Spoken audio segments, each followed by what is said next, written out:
اللهم صل على سيدنا محمد وعلى آل سيدنا محمد وبارك وسلم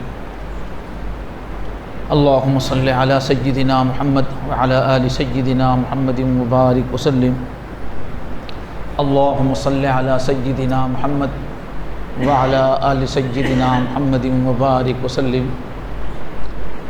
بہت ہی احترام، عزت اور اکرام کے لائق بزرگوں، دینی بھائیوں، عزیز دوستوں،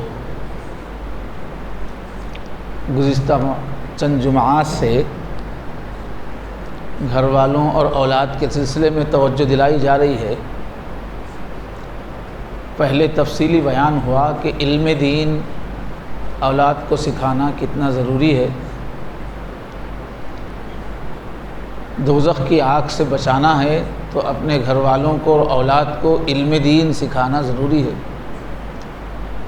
اور پھر علم دین فرض جو ہے ایک دم، جس کے بغیر آدمی مسلمانی کے تقاضے پورے نہیں کر سکتا، فرض علم دین کتنا ہے اس کی بھی تشریح کر کے واضح کیا گیا تھا۔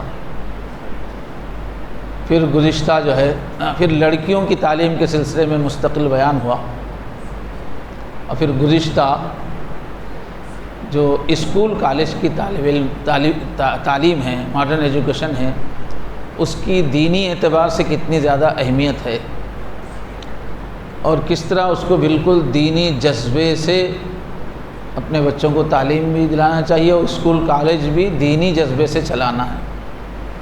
اس سلسلے کی بات ہوئی تھی گزشتہ۔ اب تھوڑا سا اولاد کی تربیت کے بارے میں ابتدائی باتیں۔ اللہ تعالیٰ نے انسانوں کی آبادی کے بڑھنے کا ذریعہ شادی اور پھر اولاد کے پھیلاؤ کے ذریعے سے رکھا ہے۔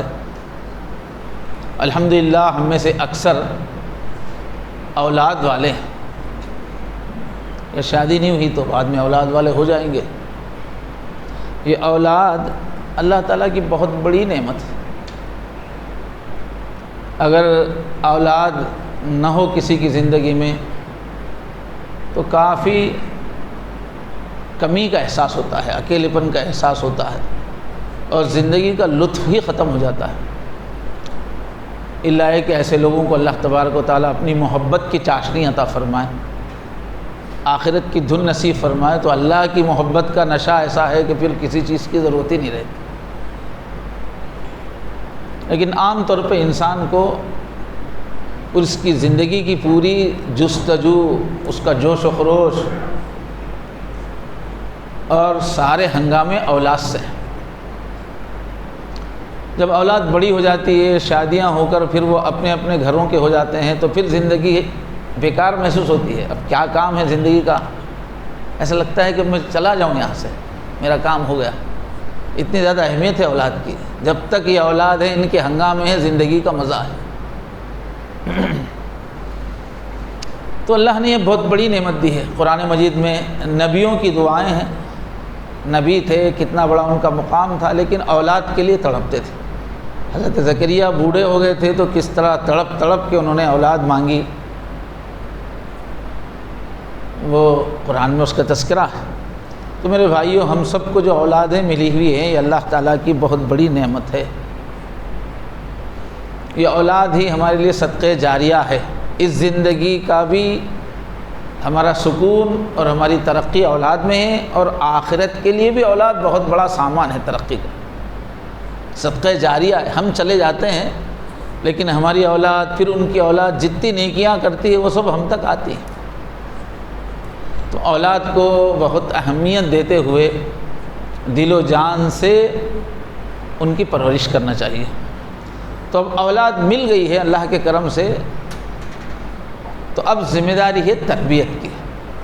اولاد بس یہ نہیں کہ بس اولاد ہو گئی اور ہم نے ان کو ہوا پہ چھوڑ دیا، زمانے کے رخ پہ چھوڑ دیا۔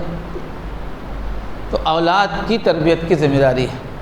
اب اس مجلس میں کئی لوگ ایسے ہوں گے کہ جن کی اولاد بڑی ہو گئی ہے، وہ خود بھی اولاد والی ہو گئی ہے، وہ یہ نہ سمجھیں کہ بھئی یہ بیان ہمارے کام کا نہیں ہے، اب تو ہمارے ہاتھ میں اولاد ہے ہی نہیں، تربیت کے دن تو چلے گئے۔ نہیں، اولاد بڑی ہو جاتی ہے تو نواسے آ جاتے ہیں، پوتے آ جاتے ہیں۔ ابھی نواسے پوتے بڑے نہیں ہوئے تو بہنجے بھتیجے رہتے ہیں، ہمارے اطراف بچے رہتے ہیں، ان بچوں کا ہم پہ حق ہے، جو بھی ہمارا رشتہ ہے بچوں کا ہم پہ حق ہے کہ ہم ان کی بہترین تربیت کریں۔ اس لیے آج کے بیان میں جو باتیں آئیں سب سمجھے یہ میرے کام کی ہے اور مجھے اس کو استعمال کرنا ہے۔ اچھا، بظاہر آپ کو یہ چھوٹی چھوٹی باتیں معلوم ہوں گی، مگر چھوٹی باتوں کے دھیان رکھنے سے، تسلسل سے ہی بڑے کارنامے وجود میں آتے ہیں۔ ہر بڑی کامیابی کچھ چھوٹی چیزوں کو مسلسل سنبھالتے رہنے سے حاصل ہوتی ہے۔ کوئی الگ سے کوئی کام بڑا نہیں ہوتا، چھوٹے چھوٹے کاموں کا ہی تسلسل ایک بڑا نتیجہ لاتا۔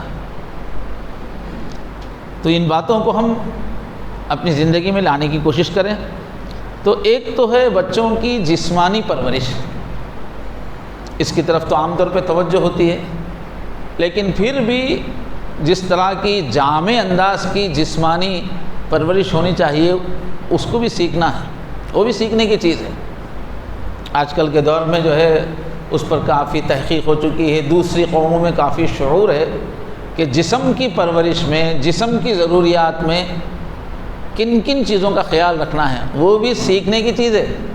وہ ایسے ہی خود سے نہیں آ جائے گا، وہ صرف 3 وقت کھانا کھلا دے رہے اس سے جسمانی پرورش نہیں ہوگی۔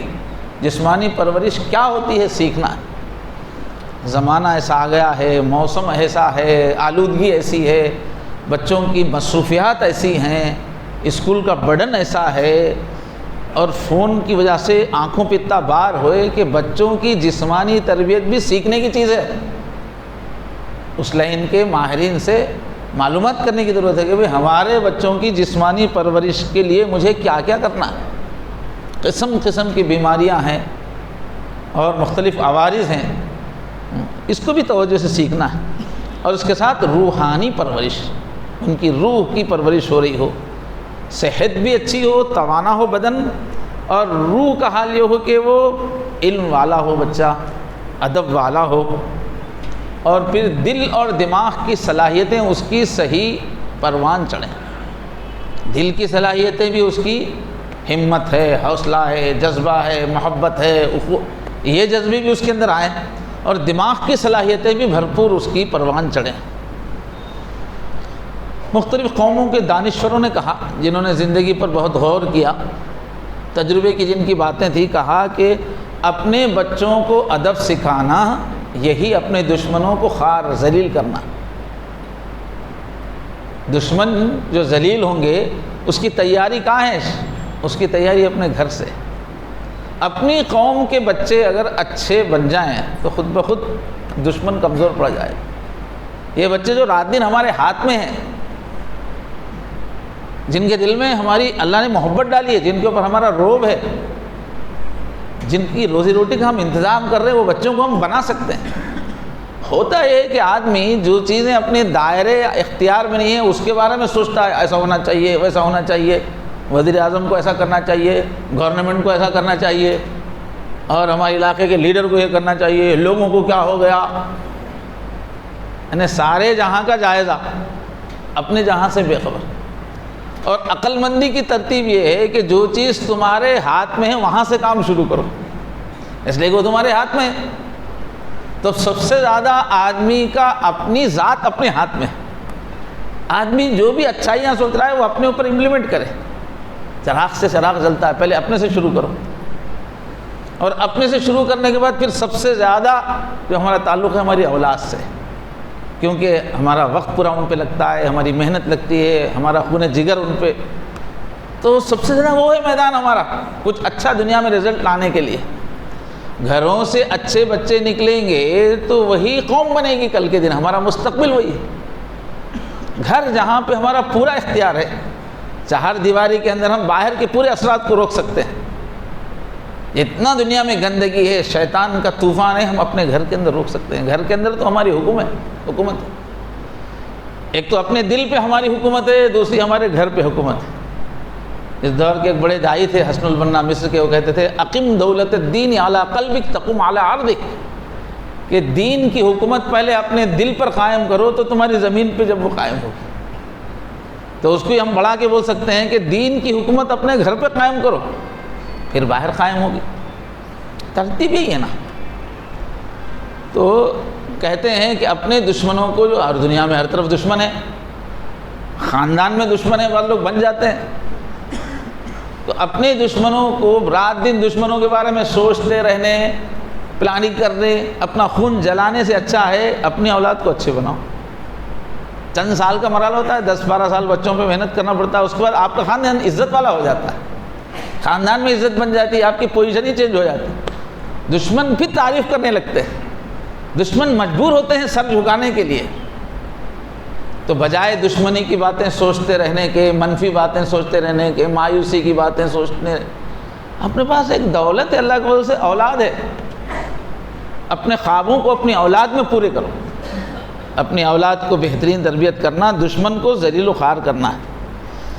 اگر ہم نے بچوں کو بچپن پہ توجہ دی، خاص طور پہ ٹین ایج آنے سے پہلے بہت اہم وقت ہے، یعنی 12 سال تک کی عمر، اس میں خوب ماں باپ کا اثر ہوتا ہے۔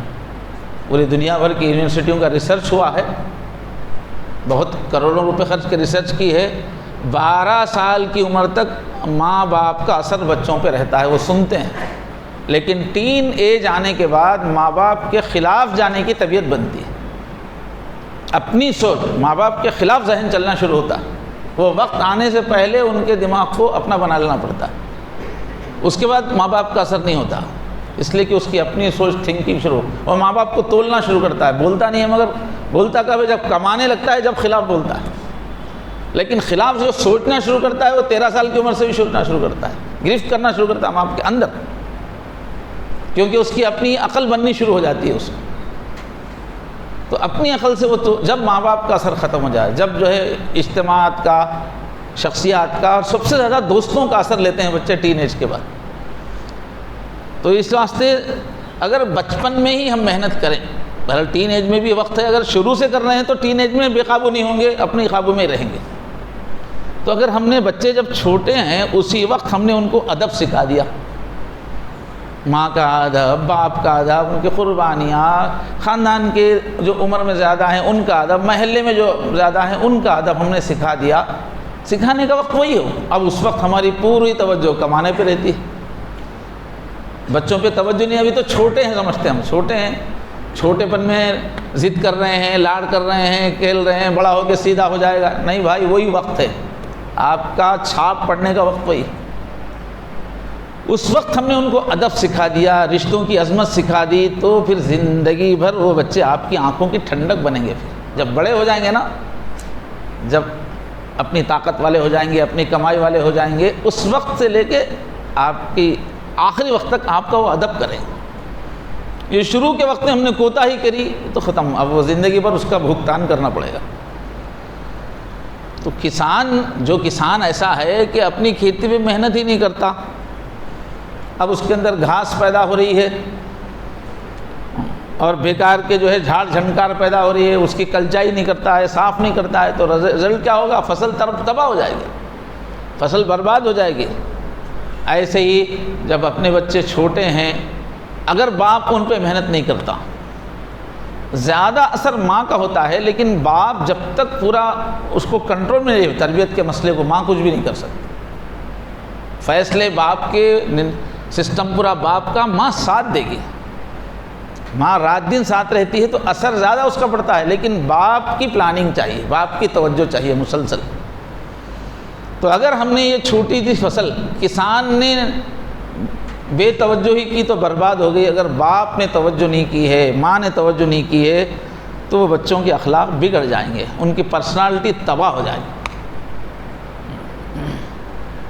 ورنہ اللہ یہ کہتے ہیں، اللہ کے نبی یہ کہتے ہیں کہ ہر بچہ جو پیدا ہوتا ہے وہ جنتی فطرت لے کے پیدا ہوتا ہے، اندر سے کوئی بچہ خراب نہیں ہوتا۔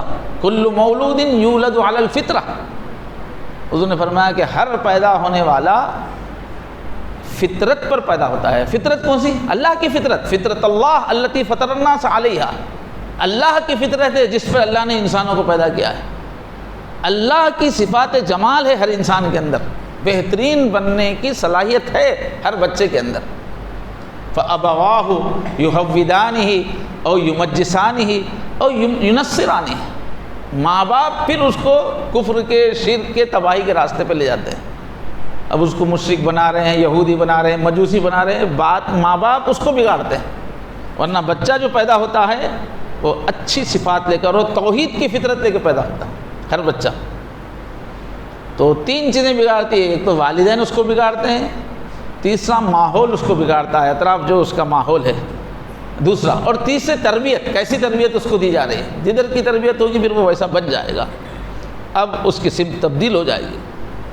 تو سب سے زیادہ اثر جو ہوتا ہے وہ والدین کا، اس کے بعد پورے خاندان کا، گھر کا، جس خاندان میں رہ رہے ہیں، اب وہاں خالائیں بھی ہیں، چچا بھی ہیں، ان کی اولاد ہے، یا پھر آس پاس کا جو گھر کا ماحول ہے اس کا اثر ہوتا ہے۔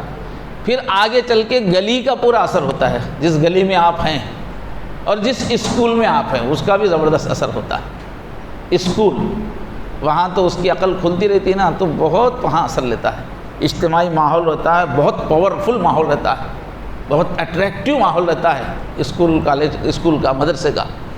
وہاں جا کے اس کی جو بیج لایا تھا ہے فطرت کا، وہ یا تو ابھرتا ہے یا برباد ہو جاتا ہے، ورنہ حقیقت میں وہ اب جو ماں کی جو گود ہے، باپ کی جو شفقت کی جو گود ہے ٹھنڈی ٹھنڈی، وہ جو ہے سب سے پہلے رہبر ہے انسان کے لیے۔ بچے کو سب سے پہلے زندگی کا راستہ دکھانے والی جو اصل مرشد ہے، ارشاد کا معنی راستہ دکھانا۔ تو صحیح رہبری کہاں سے ملتی ہے؟ ماں باپ کی گود سے، ماں کی گود خاص طور پہ۔ کیوں؟ وہاں شفقت ہے، محبت ہے، شفقت اور محبت کی مٹھاس پوری اچھی تعلیمات اس کے اندر گھسا دیتی ہے۔ جیسے ہومیوپیتھی والے وہ میٹھی گولی میں ڈال کے دوا دیتے ہیں، یونانی والے بھی سب شہد سے بناتے ہیں دوا، تو ماں کی وہ شہد ہے کہ اس شہد میں ہر اچھی دوا اس کے اندر جاتی ہے۔ شفقت ماں کی طرف سے، باپ کی طرف سے جو ملتی ہے مدت تک، اس کے اندر ہی جو ساتھ ساتھ جو تربیت ملتی ہے بچے کو، وہ اس کے اندر اتر جاتی ہے۔ یہ سوچنا غلط ہے کہ ہم ایک اچھے اسکول میں ڈال کے بس ذمہ داری ختم ہو گئی، ایک اچھے مدرسے میں ڈال کے ذمہ داری ختم ہو گئی، یہ سمجھنا غلط ہے۔ یا یہ سمجھنا کہ ابھی تو بچہ ہے، تھوڑے دن کے بعد اسکول جائے گا، یہ سب سے پہلا جو اثر ہوگا ماں کا ہوگا، باپ کا ہوگا۔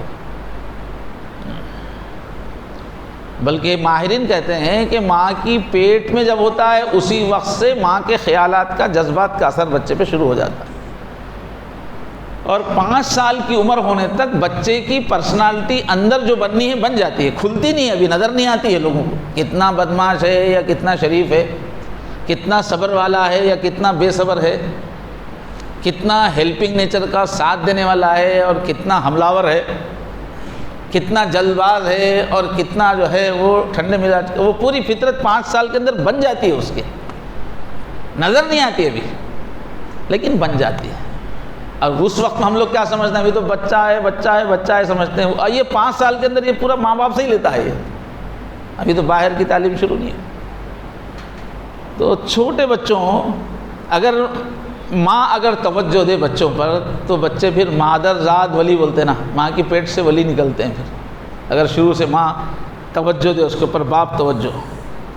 اب گھر کا ماحول ایسا ہے کہ ماں کی بات سنتے نہیں، عام طور پہ مائیں چونکہ محبت کی ماری ہوتی ہیں، جذبات کی ماری بھی ہوتی ہیں، وقت پہ گرفت کرنا، طریقے سے سمجھانا کرنا، ماں کی محبت کی وجہ سے بچے عام طور پہ ماں کو پہن لیتے ہیں، اللہ میاں کی گائے سمجھتے اس کو، کتنا ستانا ہے ستاتے رہے۔ تو بچے ایک طرف تو ماں کا اثر نہیں لے رہے ہیں، ماں کی بات سنتے نہیں ہیں، باپ کی سنتی ہیں مگر باپ کو توجہ ہی نہیں ہے، ٹائم نہیں ہے باپ کو، مصروف ہے، بزی، معلوم نہیں کاہے کے لیے آپ کما رہے ہیں، جب گھر ہی برباد ہو رہا ہے تو آپ کما کے فائدہ کیا؟ جب آپ کی آنکھوں کے تارے بگڑ رہے ہیں تو وہ فائدہ کیا ہے آپ کی کمائی کا؟ کیا بلڈنگیں بنا لینے سے، گاڑیاں خرید لینے سے گھر کا سکون تھوڑی آتا ہے، زندگی کا سکون تھوڑی آتا ہے؟ اپنی اولاد پہ توجہ دیجیے صاحب، اس کے ساتھ آپ کمائی کی پلاننگ کیجیے۔ اتنا زیادہ پیسے کی اہمیت ہو گئی ہے، خواہ مخواہ دیوانہ پن ہے، اتنی زیادہ اہمیت نہیں ہے پیسے کی، بہت زیادہ پیسے کی ضرورت نہیں ہے زندگی اچھی گزارنے کے لیے۔ ہاں، گھر والوں پہ توجہ بہت اہم ہے، اپنی شخصیت پہ گھر والوں پہ توجہ دیتے ہوئے زندگی گزاریے، کم آمدنی میں بھی سکون ملے گا، ضرورتیں پوری ہوں گی، جینے کا مزہ آئے گا۔ سارے تقاضے بھول کے صرف کمانا کمانا کمانا، سمجھنا کہ پیسے سے ہی ہر چیز ہوتا ہے، غلط فہمی۔ تو اگر گھر کا حال یہ ہے کہ بچے ماں کی سنتے نہیں، باغ جا کے بیٹھے ہوئے ہیں، خلیج میں بیٹھے ہوئے ہیں، کہیں جا کے بیٹھے ہوئے ہیں، یہاں ماں کے کنٹرول میں نہیں ہے بچے، یا والد صاحب ہیں لیکن توجہ نہیں ہے، فرصت نہیں ہے ان کو، تو کہتے ہیں کہ یتیم بچے اصل یہ ہے، جن بچوں کی ماں مر گئی، باپ مر گئے، وہ یتیم نہیں ہے، جن کی ماں بھی زندہ ہے، باپ بھی زندہ ہے، مگر دونوں کی تربیت نہیں ہے، تو یہ بچے اصل یتیم ہیں بیچارے، ان کو نہ وہ سکون ملتا ہے نہ وہ تربیت ملتی ہے۔ تو باپ اپنے کچھ وقت رکھے گھر کے لیے، اپنے بچوں کے لیے، شادی سے پہلے اس سے پلاننگ ہو جانی چاہیے، کیسا میں اپنی فیملی کو ڈیولپ کروں گا، اور شادی کے نئے دولہا دلہن میں پورا معاہدہ ہو جانا چاہیے، کیسا گھر لے کے چلیں گے، کن اصولوں کا خیال رکھیں گے، شروع سے ہی پورا ذہن بنایا رہنا چاہیے۔ تو اپنا وقت نکالنا چاہیے باپ کو اور ماں کو کہ نئی نسل دین پر چلے، یہ ہماری امت بلند ہو، سربلند ہو، مضبوط ہو، ہم ایک امت کا حصہ ہیں، ہماری اولاد ایک امت کا کیا سرمایہ ہے ہماری اولاد۔ اپنے بچوں کا ذہن ویسا بنانا، اپنے لیے بھی مفید بنو، اپنے خاندان کے لیے بھی مفید بنو، اپنی امت کے لیے مفید بنو، سب مل کر امت ہے، وہ ذہن ہی نہیں ہے، کسی کا ذہن نہیں دے رہا ہے۔ قرآن مجید میں کیا ہے، ماں باپ کی سوچ کیا ہوتا ہے، والذین یقولون، رحمان کے جو بندے ہوتے ہیں ماں باپ، ان کی طلب کیا ہوتی ہے، ربنا حب لنا من ازواجنا وذریاتنا قرۃ اعین، اے ہمارے پالنہار ہماری بیوی ایسی ہو جائے، بیوی سوچتی ہے میرا شوہر ایسا ہو جائے کہ آنکھوں کی ٹھنڈک بنے، اور ہماری جو اولاد ہے، بچے بچیاں، یہ ہماری آنکھوں کی ٹھنڈک بنے، ان کے کیریکٹر، ان کے اخلاق، ان کے اعمال ایسا ہماری آنکھوں کی، یہ دعا کرتے ہیں۔ وَجْعَلْنَا لِلْمُتَّقِينَ إِمَامًا، اور دعا کیا کرتے ہیں ماں باپ اپنے بچے، اے اللہ ہم کو نہ صرف متقی بنائیے، نیک بنائیے، بلکہ نیکوں کا بھی سردار بنائیے، ہم سے نیکی پھیلے، اتنی نیکی ہمارے اندر ہمارے بچوں کے پیدا فرمائیے۔ یہ ہے مومن ماں باپ۔ اب جن کا ایمان سویا ہوا ہے، کھویا ہوا ہے غفلت میں، بس رات دن دنیا دنیا دنیا۔ تو اولاد کی تربیت میں پہلا پوائنٹ جو آپ اپنی خواتین کو جا کے سمجھانا چاہیے وہ یہ ہے کہ کھانا بناتے ہوئے، ہماری گھر کی عورتیں کھانا بناتے ہوئے ذکر کرتے ہوئے بنائیں۔ پورے صحابیات کا معمول یہی تھا، قرآن مجید کی تلاوت کرتے کرتے وہ پکوان کرتی تھی۔ ہر دور کی صالح خواتین کا مزاج یہی تھا کہ قرآن مجید کی تلاوت کرتے کرتے وہ کام کرتے تھے، کئی پارے ہو جاتے تھے نیک گھروں کے اندر۔ اس زمانے میں بھی جو ہے ایسی مثالیں ہیں، ہمارے جو استاد ہیں وہ کہتے ہیں کہ ہم اپنے ایک متعلق کے گھر گئے تو کھانے کے اندر بہت مزہ آ رہا تھا، پوچھا کیا بات ہے بھائی، کیا ڈالا اس کے اندر؟ تو چونکہ قریبی آدمی تھے کہا کہ نہیں وہ سب کچھ ڈالا تو نہیں ہے، لیکن ہماری گھر والی کی طبیعت کیا ہے، تلاوت کرتے ہوئے کھانا بنانے کی۔ تو پوچھا بھائی اب یہ جو ہم کھانا بنائے ہیں کتنی تلاوت ہوا؟ کہ یہ پکوان کے وقت 21 مرتبہ سورہ یاسین پڑھا۔ آج جو پکوان اس وقت دسترخوان پہ بنانے والی گھر کی عورت نے 21 مرتبہ یاسین پڑھتے ہوئے بنایا۔ ہم بمبئی میں ایک مرتبہ گئے تھے تو کھانا پوچھے بتاؤ کہ 5000 مرتبہ درود پڑھتے ہوئے پکوان ہوتا ہے روزانہ۔ تو اس طرح جب عورتیں قرآن مجید کی تلاوت کرتی ہوئی چھوٹی چھوٹی، اب ہماری عورتیں سورہ یاسین نہیں پڑھ سکتی مگر قل اللہ تو پڑھ سکتی ہیں، کچھ صورتیں تو یاد ہوتی ہیں نا، قرآن کہیں سے بھی ہو اس کی تاثیر اتنی ہے۔ اور اگر عورتیں قرآن پڑھنے کی حالت میں نہیں ہیں، ناپاکی کی حالت ہے، تو دوسرا ذکر کریں، کوئی سا تیسرا کلمہ ہے، چوتھا کلمہ ہے، کچھ بھی ایک ذکر کرتے رہیں تو اس کا اثر جو ہے کھانے والوں میں منتقل ہوتا ہے۔ جیسے حرام غذا اندر جاتی ہے تو کیا فرمایا، جب تک وہ اس کا ایک بھی وہ غذا سے جو سیل بنا، وہ ایک سیل بھی جب تک باقی ہے کوئی عبادت قبول نہیں ہوتی، حرام غذا اندر چلی گئی تھی۔ آج کل بڑی بے توجہ ہو رہی ہے حرام غذا۔ حرام غذا دو طرح سے ہے، ایک تو آپ کی کمائی غلط ہے، اس سے آپ کھا رہے ہیں، پہن رہے ہیں، وہ حرام غذا ہے، حرام پہناوا ہے۔ اس کا اتنا بڑا اثر ہے کہ حضور فرماتے ہیں کہ ایک آدمی ہے لمبا سفر کر کے آیا ہے، بڑی تڑپ لے کے آیا ہے، کعبے کے اندر پہنچ گیا ہے، کعبے کا غلاف پکڑ کے رو رہا اللہ کے سامنے، تڑپ تڑپ کے دعائیں کر رہا ہے، لیکن حضور فرماتے ہیں کہ اس کا کھانا حرام کا ہے، اس کا کپڑا حرام، فَأَنَّا يُسْتَجَابُ لَهُ، کہ کہاں اس کی دعا قبول ہوگی۔ حرام کمائی سے جو لوگ اپنے اولادوں کو پالتے ہیں فائدہ نہیں ہوتا۔ ہم نے دیکھا کہ حرام کمائی سے دینی تعلیم، ماں باپ کی تعلیم حرام تھی، بچوں کو دینی تعلیم دلائی تو بھی وہ فائدہ نہیں ہوا، بچے دین کا کام نہیں کر سکے، ایسا دیکھا ہے ہم نے۔ تو حرام کمائی سے بچنا ہے، ایک دوسرے غذا حرام نہ ہو، جو کھائی جو چیز جا رہی ہے وہ حرام نہ ہو۔ اب آج کل جو ہے ہوٹلوں کا بہت رواج، کھانوں کا بہت شوق، ویکنڈ آتے ہی جو ہے ہوٹلوں کو جاتے ہیں، ایسے بچوں میں بھی ذرا کچھ خوشی ہوئی تو ہوٹل جانے کا رواج ہے۔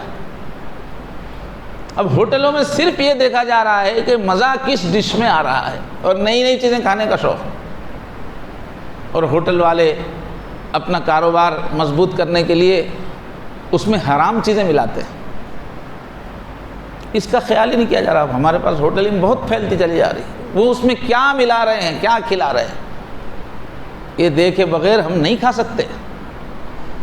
اگر ہم کو ہوٹل کا شوق ہی ہے تو ہوٹل کی تحقیق ہونی چاہیے کہ کون سی ہوٹل ایسی ہے جہاں پر حرام حلال کا لحاظ ہے، پھر بھی مزیدار پکوان ہے۔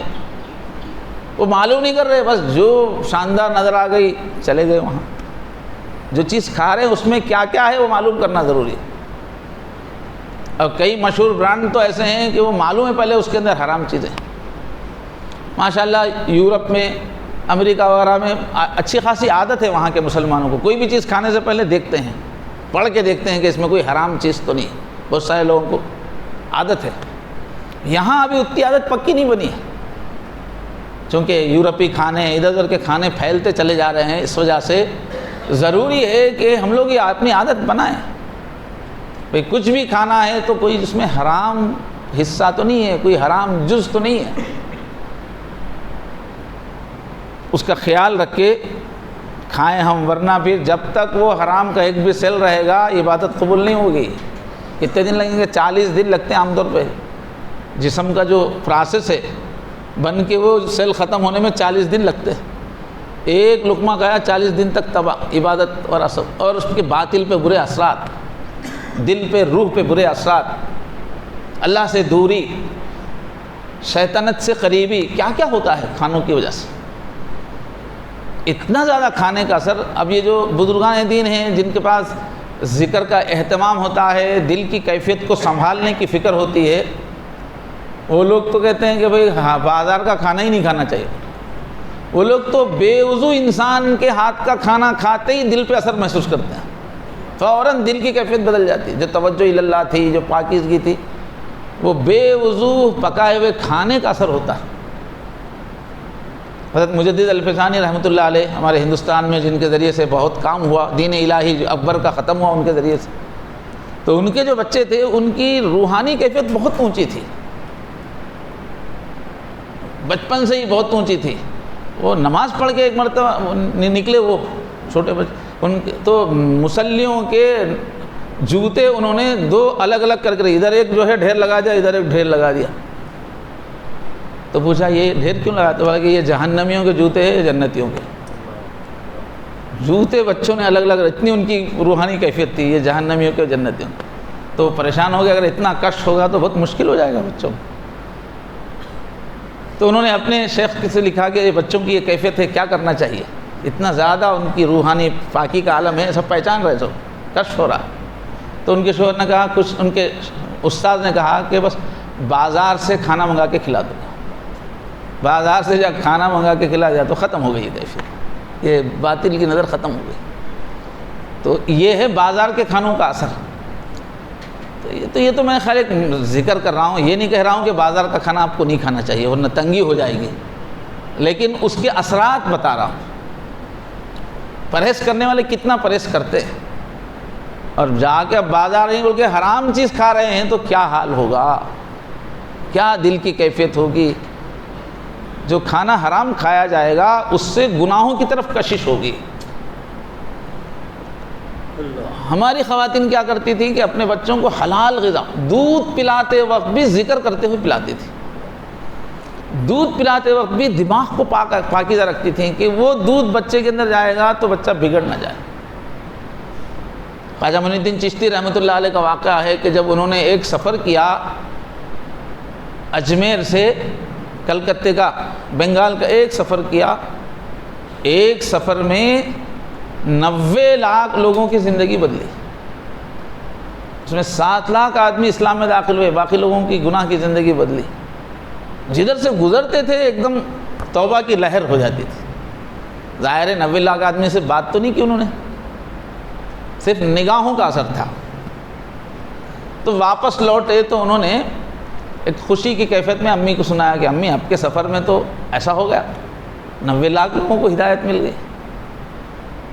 تو ماں نے کہا کہ بیٹا یہ تمہارا اثر نہیں ہے، یہ میرا اثر ہے۔ فرمایا انہوں نے اپنے طریقے سے کہا ہوگا،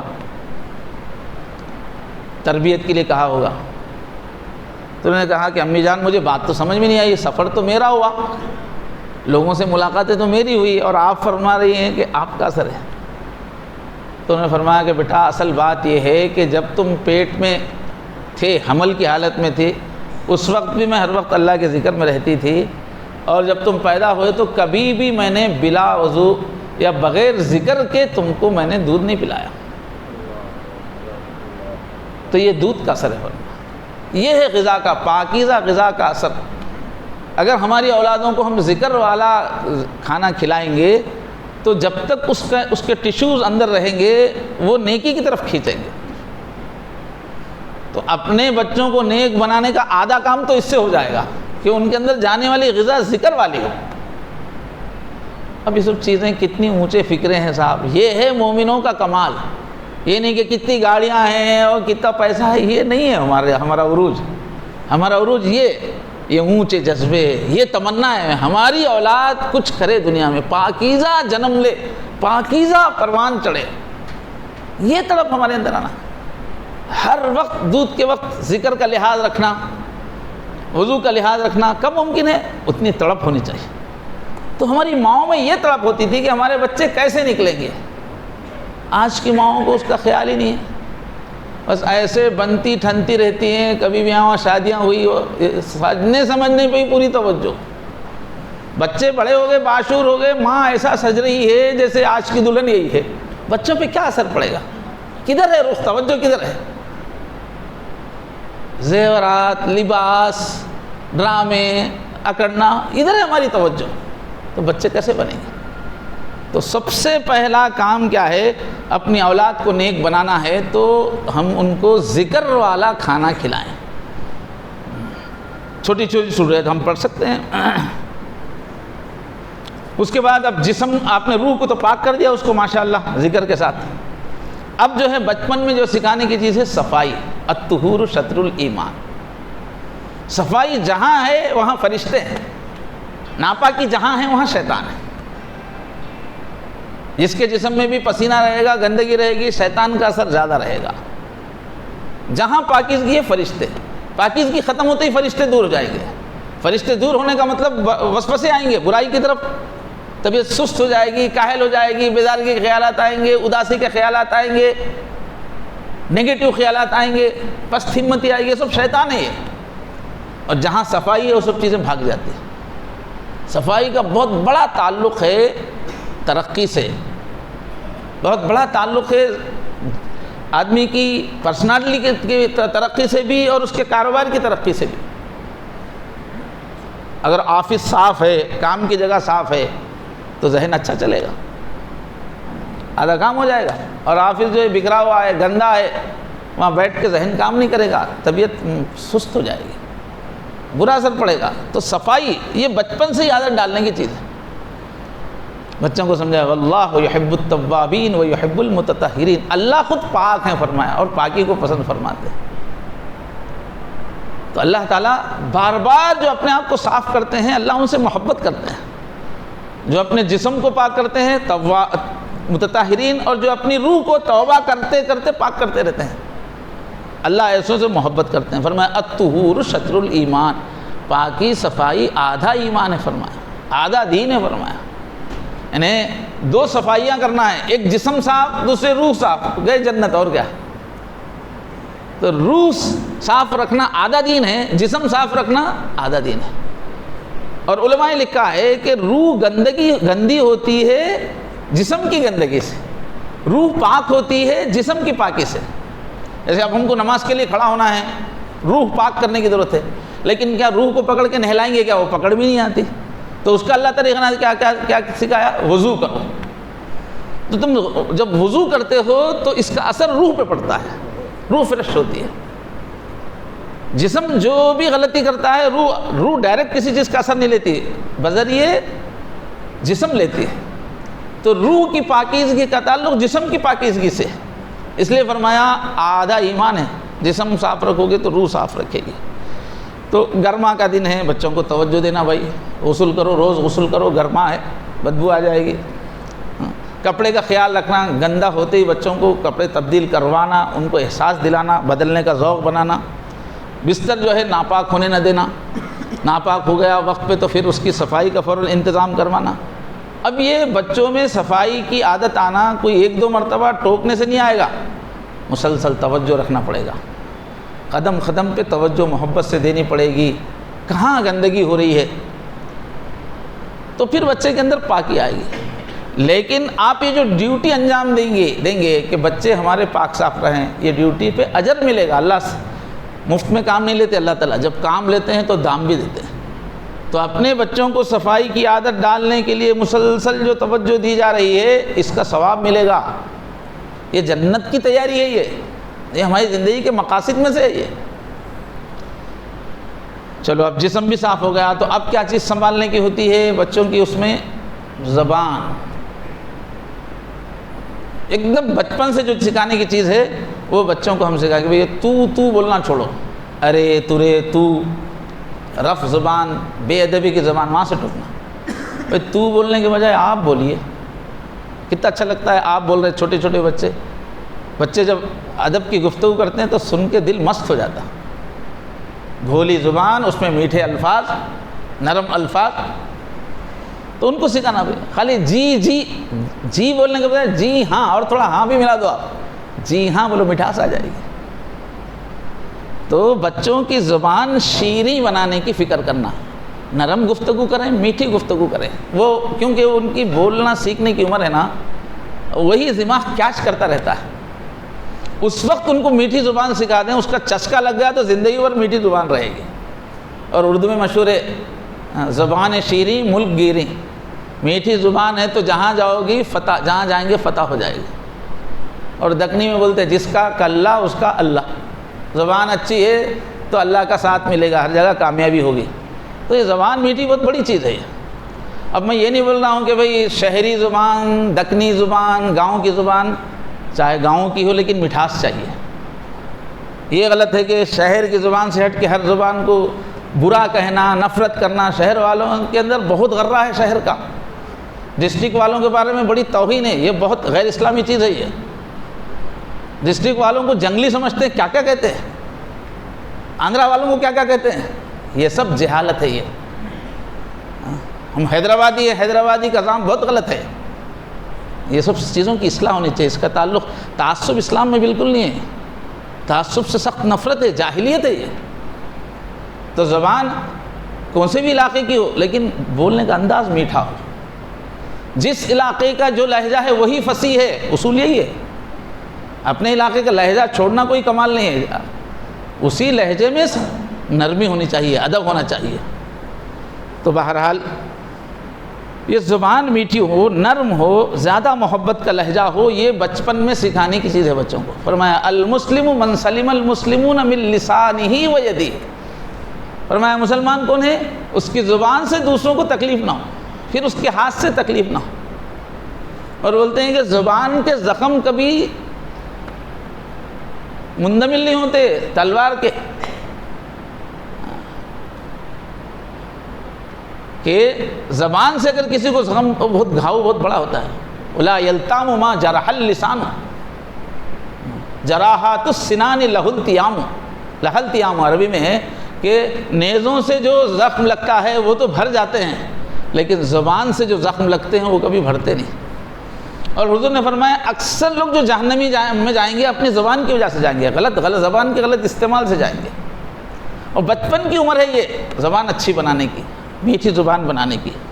اور فرمایا للجواز وللجعزری، جنت میں نہیں جا سکیں گے جن کی زبان سخت ہے اور جن کا مزاج سخت ہے۔ سخت مزاج لوگ، سخت زبان لوگوں کے لیے جنت میں جگہ نہیں ہے۔ تو یہ چھوٹی چھوٹی باتیں جو ہم بچوں کو سکھاتے ہیں نا، جب بچے چھوٹے ہوتے ہیں، گود میں ہوتے ہیں، وہ زندگی بھر ان کو یاد رکھتے ہیں۔ گھی ٹورائی بولتے ہیں، بچپن کی جو بات ہے کالنقش فی الحجر، زندگی بھر یاد رہتی ہے۔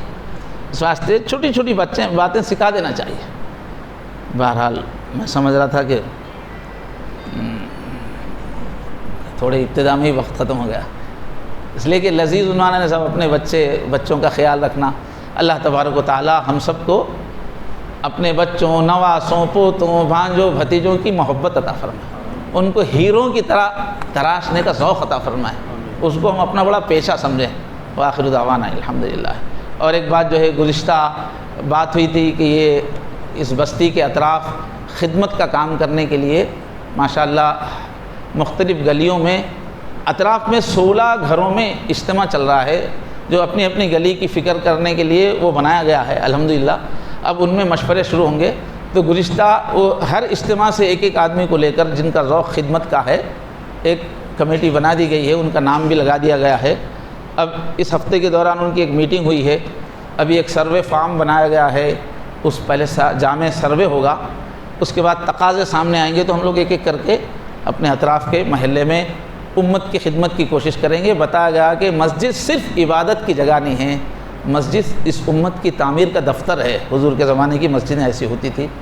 تو آپ حضرات جو ہے یہ باکسز لگے ہوئے ہیں، اس میں تعاون کریں، اس لیے کہ تقاضے تو بہت آتے چلے جائیں گے، اور کام کرنے والے ذمہ دار ساتھی بھی آگے بڑھ رہے ہیں۔ آپ دعا کیجیے کہ جو لوگ ذمہ داری لے رہے ہیں، اللہ دل و جان سے کام کرنے کی توفیق دے۔ اس علاقے کو ہم ایک نمونے کا، ایک مسلمانوں کی بستی کیسی ہوتی ہے محبت والی، وہ ہم بنا سکیں آہستہ آہستہ۔ آپ حضرات اس کے لیے دعا کریں۔ اور باکسز جو ہیں زکوٰۃ بھی کے بھی ہے اور بغیر زکوٰۃ کے، آپ حضرات اس میں تعاون کریں۔ السلام علیکم ورحمۃ اللہ۔